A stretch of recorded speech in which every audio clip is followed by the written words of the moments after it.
How's it going, everyone? It's been a while since I've done an update. Figured I'd make one real quick. Slowly getting there on the 70 Bronco. Got a lot of work done. Finally have coolant plumbed, distributors in. Had some issues I was fighting on that. Carburetor's working, fuel lines plumbed, got some headers. Everything's firing up. Got the wire harness finished up. Gonna do a little bit more work to it just to strip out a couple sections of this to make the clamps clamp better. Put some grommets in here, some small stuff. Only things left really are I need to tune the vacuum and idle on the carb, and I need to do the entire brake system on the truck and drive shafts. It's not a ton, enough to keep me busy, but not a ton of stuff. Had this little cheap overflow tank. I built a small bracket for this aftermarket little battery tray from O'Reilly's to sit on since the framework was rusted out here. Gotten the fenders on. Gotten the 3.5-inch coils. I have a shock I'm going to pull off my big Bronco to go there. These shocks are going to go out. These are some 3.5-inch lift shocks from Rancho. So that's all coming along. I picked up a cage. It's not great, but it was cheap, and it's going to give me more protection than this hardtop is. The hardtop doesn't really have much bracing holding it up anymore. The dash is in for the final time. All the shifters are in place. Just need to do some tightening up. So just about all the wiring's done. I want to put some speakers in because I really don't like driving around without music. So this isn't an amazing hardtop, but the roll bar will add a little bit. I mean, it's not going to be a 70-mile-an-hour roll bar, but it will help in an accidental rollover. See, it's bolt to the floor there. Need to come through and get all my body mount bolts done. Still have a hole I need to drill for these two where the floor pans were replaced. Gonna go ahead and replace the wheel cylinders while I'm out doing the brakes. Front calipers and everything I think are good. My fuel system. I actually had a single fitting leaking on my front filter, and sent a message to Evil Energy, who supplies all of my, I say supplies, they're who I order all of my fuel lines and AN fittings from.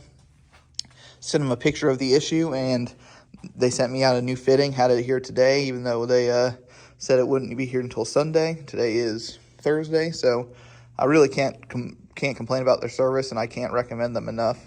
I mean, they're super affordable compared to like Earl's or something like that, and been really great to me. Go and crank it up real quick so you can see how easily it cranks now. I had a starter issue.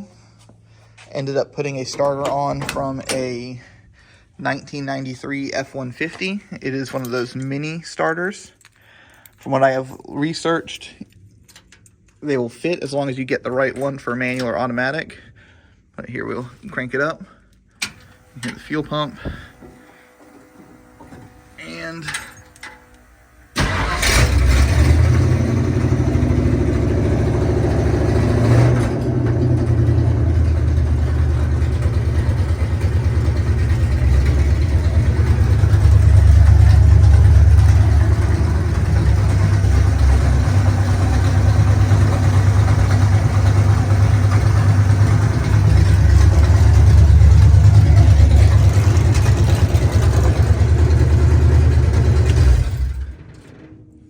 she is loud with the open header. So the tires that came off of it, they need to go back to my buddy's house who was holding on to it for a while. But fires right up. I haven't really seen many issues I'm having with it. Need to get the coolant up to temp and make sure it's all cycling through so that I can fill it all up. Coming along. Pulled the 88 Suburban in because the back window came out of track again. I had replaced one of the Delrin slider bushings, had cut and modified it, and I guess just as rough as our roads are around here, at some point it just vibrated out of place. Wasn't too big of a deal, just rolled it down enough to open the tailgate, popped the covers off, and I was able to actually, laying it down and working the window, it popped right back into place. So wasn't too terrible, just a little frustrating. I have it in here now because I'm going to try to get the bumper back on it. I've been cruising around with no bumper. Be nice to have a bumper. And it is leaking coolant somewhere. I'm not 100% certain where it's leaking coolant, but I'll fill this up and it'll leak right back down. So I need to figure that out, unfortunately. But it's coming along. I think last time the 72 El Camino was in here as well, because our shelter for it outside fell down. So park that in here. Just gets moved around. I put it on these little furniture dollies from Harbor Freight. It's well within, I think, the weight of them. I think they might be exceeding them just a little bit, but it's better than nothing. It at least makes it easier to move. Moved all my extra wood up there. I still need to go through and organize some of it just so it's not taking up so much space. I had it down here for the longest time, but it was getting in the way. I couldn't put stuff where I wanted to. Some of these bigger tools that I don't use very often, I really wanted to store them underneath the stairs. You got my engine stand, engine hoist, shop press, this little air compressor my stepfather gave me, and I think it needs a new motor. The compressor part works, but it just doesn't stay running. Other than that, been cleaning up in here, trying to get tools back in place. Got a whole bench of bolts to go through. It's coming along. It's a lot of late nights. I usually come out here when my wife goes to sleep, and I'll work from about 10 o'clock to 3 in the morning and then head inside. Still got to get all my suspension parts torqued down, track bar, tie rod, or drag link, steering, however you want to call it. If I can think of my words, radius arms need to be torqued down, leaf spring bolts need to be torqued down, need to put my shocks in, obviously, and then we'll do brakes. It's really at the end of it. The worst part of it is that it's expensive now. As much as I hate to say it, brakes are going to end up costing us about $500. Drive shafts, I'm hoping we'll get them for $200 to $300, but I'm expecting $500, so I won't be shocked if we go a little over budget. These wires are a little bit long, but it is better than nothing. They came with the distributor.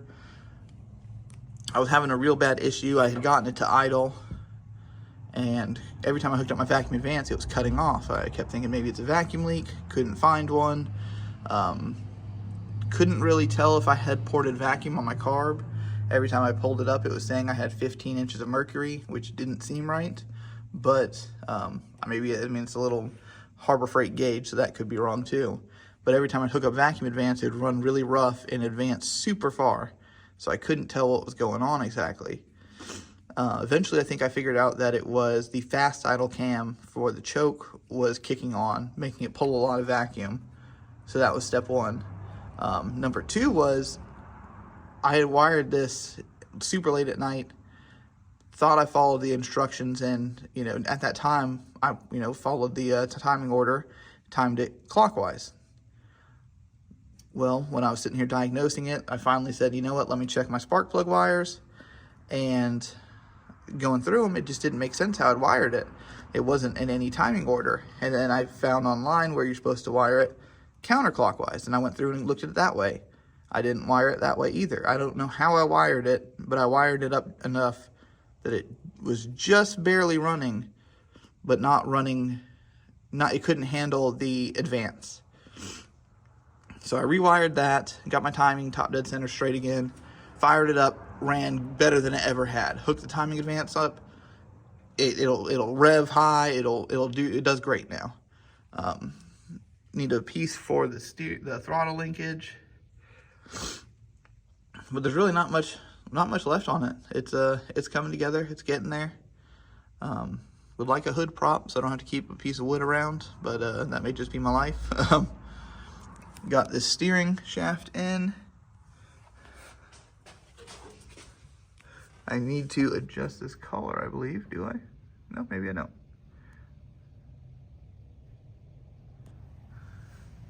Okay, yeah, I do. I think I need to. I don't know. I had to get a joint on Amazon. This thing was about 30 bucks, which is better than the $100 all the Bronco vendors want. It's the same thing. Since I had a single piece shaft, I had to, let's see if I can get it to focus, cut the end off of here and grind and slot it for a double D style shaft, which is what this looks for. And then ground a groove into it for each of these bolts to catch. And this is splined for the factory shaft. I believe it's 3/4 inch double D to 3/4 inch 31 spline. I think that's what a manual steering box is. Not 100% certain, definitely look it up, but got a really close tolerance right here. I mean, it just barely clears it. I do need to tighten up my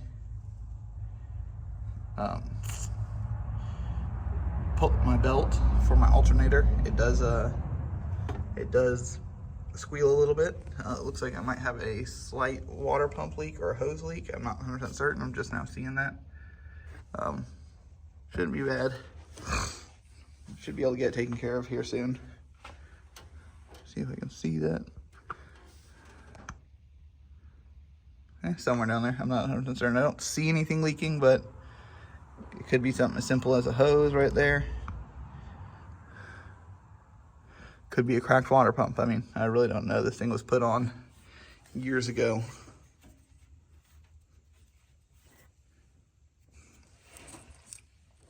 Either way, I don't think it's leaking enough. I've had this thing running for about 10 minutes and has a 165-degree thermostat in it. And the warmest I've seen it get so far is 155, which, I mean, the port's right there for it. So that could be, after it's already gone through the thermostat, that could be, I'm not certain what that reading is, how accurate it is for the full coolant system, but I think that's realistic. I think that's probably what it's gonna run even when the thermostat's open. So I do also have 2 coolant bypasses since I cut out my, I don't have a heater core. Heater core would usually go here and you'd only have 1 coolant bypass, but so they're not the valve covers I'd want. Air cleaner's about as big of an air cleaner as you can fit on an early Bronco. Electric choke works. I mean, I'm happy, I'm ecstatic. I can't wait to get it on the road.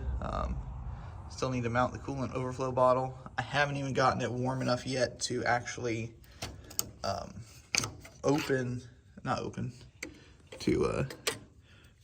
send coolant to the overflow.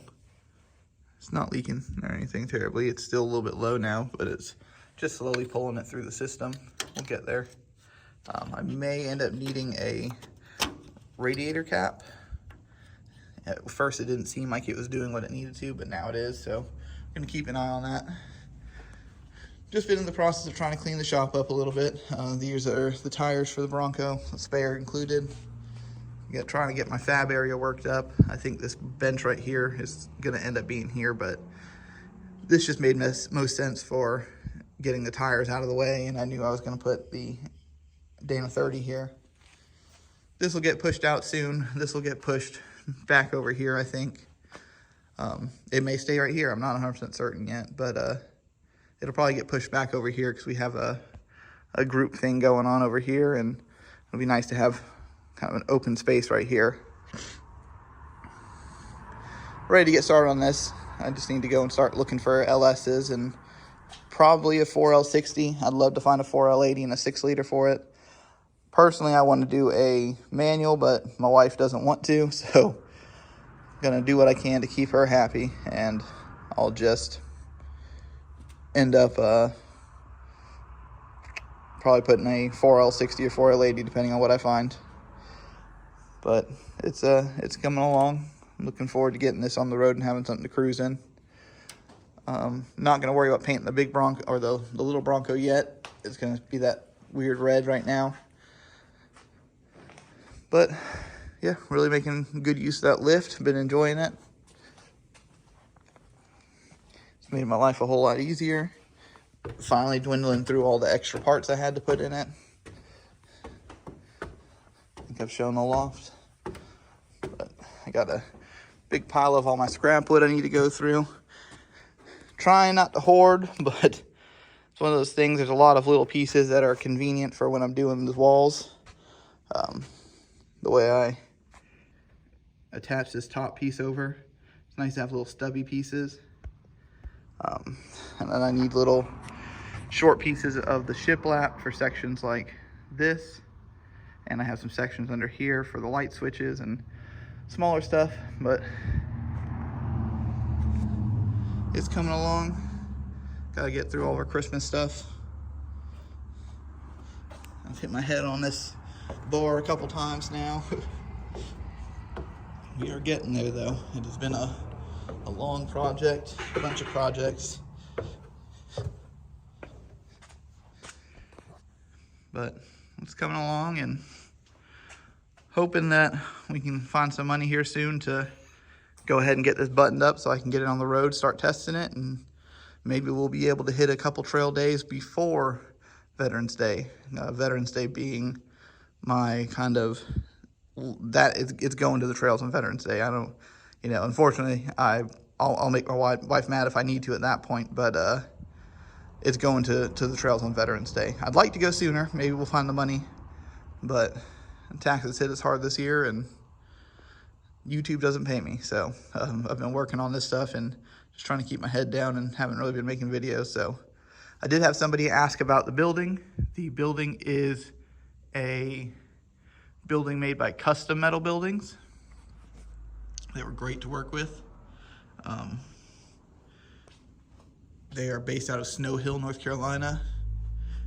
The building itself, including the concrete, cost me about $41,000. But they did the concrete. That was including insulation, all the doors, installation, everything. So I couldn't complain. It was a great price for what we got. But if you have any questions, just post them in the comments. I'll get to them when I can, and I'll look forward to reading comments, and I'll try to post a few more videos here soon. Until next time.